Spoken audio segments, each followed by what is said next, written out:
Bien, hoy vamos a hacer un acto de justicia. Primero voy a dar algunos antecedentes. Lo que venimos ahora es presentar una iniciativa de una nueva ley. Vamos a derogar, lo que busca esta nueva ley es derogar el decreto 651 de la vieja asamblea. Creó una ley de trasplante de órganos que básicamente favorecía el negocio en el sector privado y no favorecía los intereses de la población salvadoreña. Los grandes impulsores de esta ley fue Rodolfo Parker, Norman Quijano, entre otras figuras de la vieja política.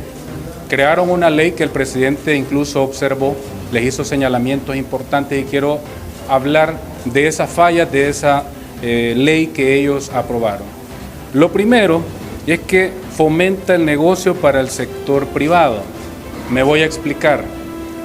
Todo trasplante en el sector privado que se hiciera, los costos de recuperación posterior al trasplante, tanto del donador como del receptor, los iba a cubrir el Ministerio de Salud. Miren qué bueno el negocio. Es decir, el hospital privado iba a cobrar todo, pero después los costos los iba a asumir el sistema público de salud. Sabemos que ellos crearon la ley a partir de los intereses privados. Entonces, esa ley que ellos crearon no escuchó a la población salvadoreña, no escuchó a los pacientes que están esperando por un trasplante, no escucharon a las autoridades del sistema público de salud. ¿A quiénes escuchaban ellos para crear estas leyes relacionadas a la salud? Bueno, usualmente escuchaban a sus financistas y a otros sectores afines a partidos políticos de los viejos partidos.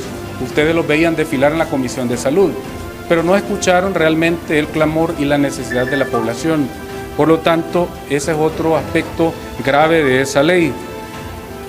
Otra de las fallas de esa ley, la lista de espera única de pacientes que están en espera de un trasplante, pues la dejaron de manera arbitraria. Es decir, no es clara con respecto al orden correlativo en que se iba a realizar o se iba a elegir a un paciente de esa lista de espera. Me voy a explicar con un ejemplo.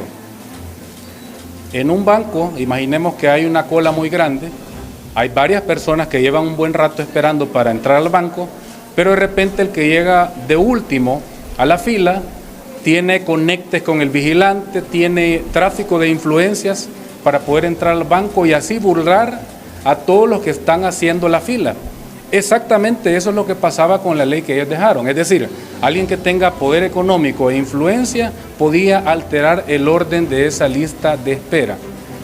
Otro punto importante es que no cubría o no cerraba las puertas a los establecimientos que dedican al comercio ilegal de órganos. Entonces, otro aspecto que nosotros observamos, por ejemplo, ¿cuánto cuesta un riñón? Esta es una pregunta importante porque hay que decir que en la ley que ellos aprobaron, si un profesional de salud se equivocaba de formulario y de esa manera no le daba información clara al paciente y le extraían un riñón, esa persona tenía una infracción grave y solamente iba a ser castigada con 1 hasta 20 salarios mínimos. No había ninguna penalidad mayor que esa. Otro punto, esa ley que ellos aprobaron dice que también iba a haber la misma penalidad en aquellos casos en que no se informara a la autoridad competente de un proceso de trasplante de órganos. Es decir, podían estar operando, haciendo trasplantes y no notificarlo, haciendo negocios y de esa manera podían también afectar la salud de los pacientes. Esos son parte de los vacíos que encontramos en esas leyes.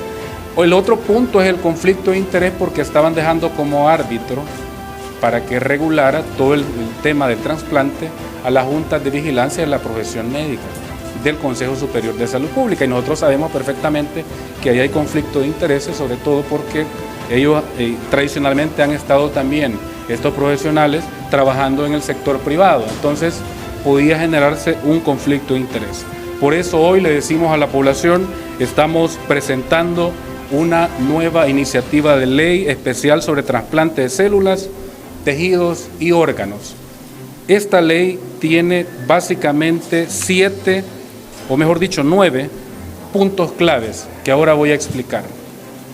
Lo primero, equidad, que todos los pacientes, independientemente de su realidad o condición económica, tengan acceso a un trasplante de órganos. Ya no es posible que solamente las personas que tienen mucho dinero puedan tener acceso a un trasplante. Llegó el momento de escuchar a los pobres y de darles una respuesta también a ellos. El segundo aspecto de esta ley, una visión humana centrada en los pacientes. Hay que decir que en esta iniciativa de ley se propone que el Centro Nacional de Trasplante incluya dentro de su equipo de consejo a una representación de los pacientes afectados por la enfermedad. Por lo tanto, se está incluyendo al sector que siempre fue olvidado en el pasado, es decir, a los pacientes. El otro tema que busca esta ley son reducir los costos para el Estado. Voy a poner un ejemplo. En un año, el tratamiento de hemodiálisis para un paciente le cuesta al Estado $20,000. Ese es el costo en un año. Ahora imaginemos en 10 años, $200,000 es el costo solo para tratar a un paciente con la necesidad de hemodiálisis. Pero si a ese paciente se le hace un trasplante de órganos, para poner un ejemplo, un trasplante de riñón, el costo para el Estado en 10 años solamente va a ser de $60,000. Es decir, que en un solo paciente en 10 años, el Estado puede ahorrar hasta $140,000. Ahora, multipliquemos esto por el número, por los cientos y miles de pacientes que han estado esperando un trasplante en El Salvador. Así es que busca también esa parte que es fundamental, ya que con el ahorro en esta parte el Estado puede invertir en otras áreas.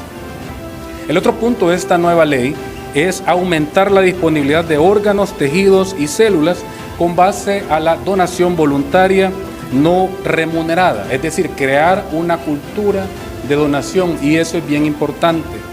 Los órganos no se comercian, es un acto altruista, es un acto humano, es el más noble acto de amor.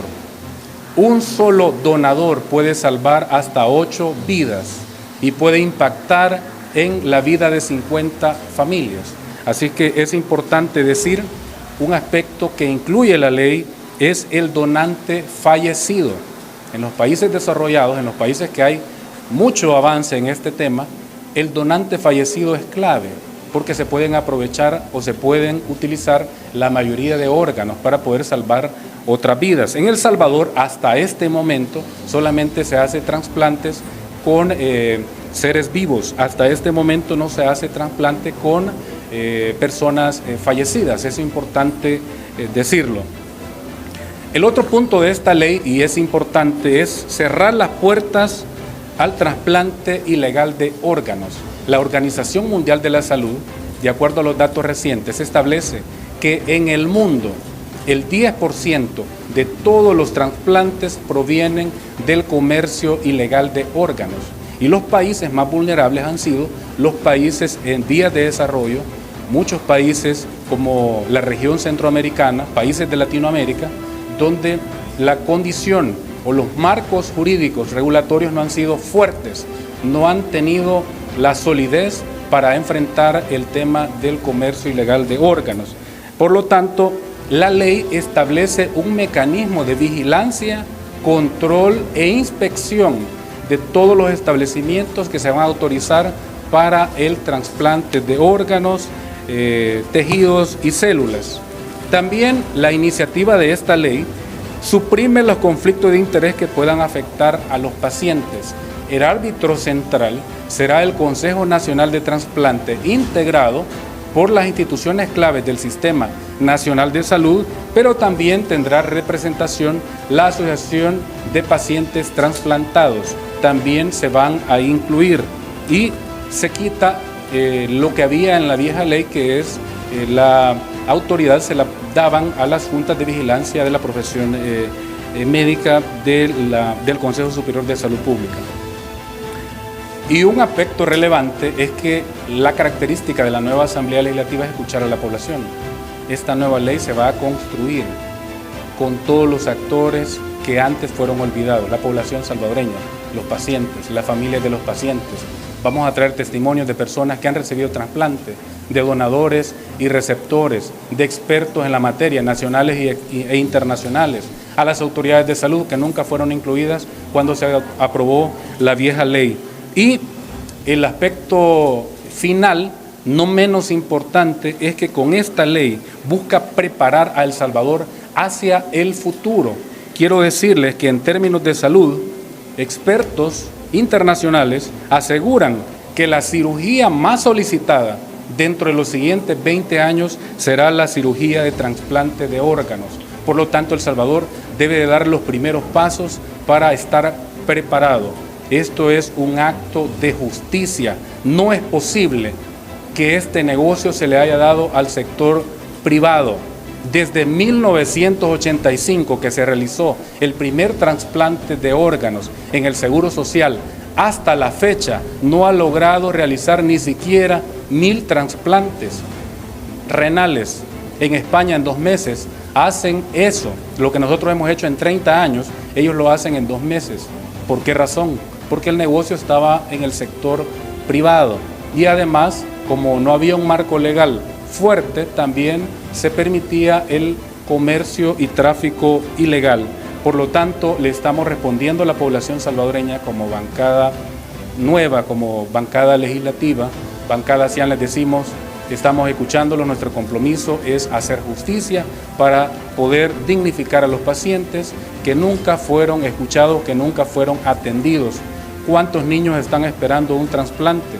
Desde el año 2000 que inició el programa de trasplantes en el Hospital Blum, hasta la fecha solamente se han hecho alrededor de 45 trasplantes. En otros países llevan un número mucho más adelantado.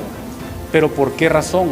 Porque en esos países sí les importó pensar en la salud de los pacientes, no en la salud de los bolsillos, de los patrocinadores, de los políticos tradicionales.